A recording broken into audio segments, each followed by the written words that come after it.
किसान गर्मी से बेहाल होता है तो घर की सारी आइसक्रीम अकेले खा जाता है। फिर भी गर्मी नहीं जाती तो गुस्से में कबूतर को उठाकर पटकता है। डर के मारे कबूतर दौड़कर तरबूज का ट्रक ले आता है। किसान तरबूज का ठंडा जूस बनाकर पी जाता है, पर गर्मी तो अब भी जस की तस रहती है। किसान फिर से कबूतर के पास पहुंचता है। इस बार कबूतर संतरे का ट्रक घसीट लाता है। किसान संतरे का जूस पी जाता है, मगर गर्मी अब भी कम नहीं होती। आखिर में कबूतर करेले का जूस ले आता है। किसान करेले का कड़वा जूस पी लेता है। तभी किसान ठीक हो जाता है और आसमान से बर्फ की बारिश होने लगती है। यह देखकर कबूतर फूट फूट कर रोने लगता है। फिर कहता है, लाइक सब्सक्राइब नहीं किया है।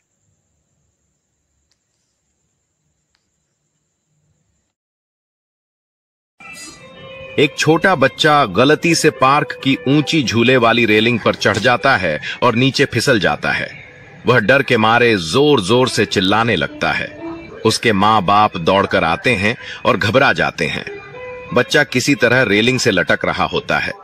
आसपास के लोग भीड़ बनाकर तमाशा देखने लगते हैं, पर कोई आगे नहीं आता। तभी एक गोरिल्ला झाड़ियों से निकलता है, एक डंडा उठाता है और झूले की तरफ दौड़ता है।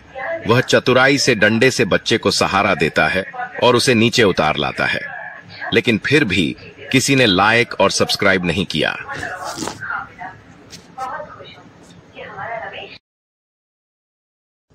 एक दिन किसान को जोरों की भूख लगी थी। उसने मुर्गी के सारे अंडे उठाए और बिना सोचे समझे तड़ तड़ करके ऑमलेट बना लिया। खा गया मजे से, लेकिन पेट फिर भी नहीं भरा। अब किसान ने गुस्से में कबूतर को बुलाया और बोला, तू भी अंडे दे, तुरंत। कबूतर डर के मारे कांपने लगा और घबराकर झटपट कई अंडे दे दिए, छोटे बड़े गोल छपटे हर तरह के। किसान खुश हो गया। उन अंडों से ऑमलेट बर्गर बनाया और पेट भरकर खा गया। लेकिन कुछ ही देर में उसके पेट में गड़बड़ शुरू हो गई। दर्द, मरोड़ और उफ उफ करने लगा।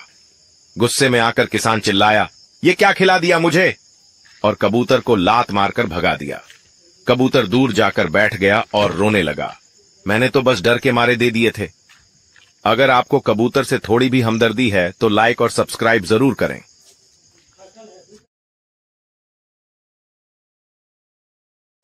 एक गांव में एक पुराना बरगद का पेड़ था, जिसे लोग पेड़ों वाला भगवान कहते थे।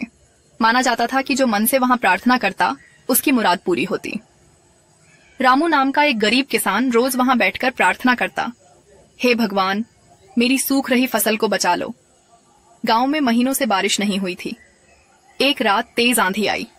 सुबह गांव वालों ने देखा कि बरगद के नीचे एक नया तालाब बन गया है। अगले दिन से बारिश शुरू हो गई और रामू की फसल हरी हो गई। गांव वाले चकित रह गए और बोले, यह चमत्कार पेड़ों वाले भगवान का है। इसके बाद गांव में हर कोई पेड़ लगाने लगा। सीख, जहां पेड़ होते हैं वहीं भगवान बसते हैं।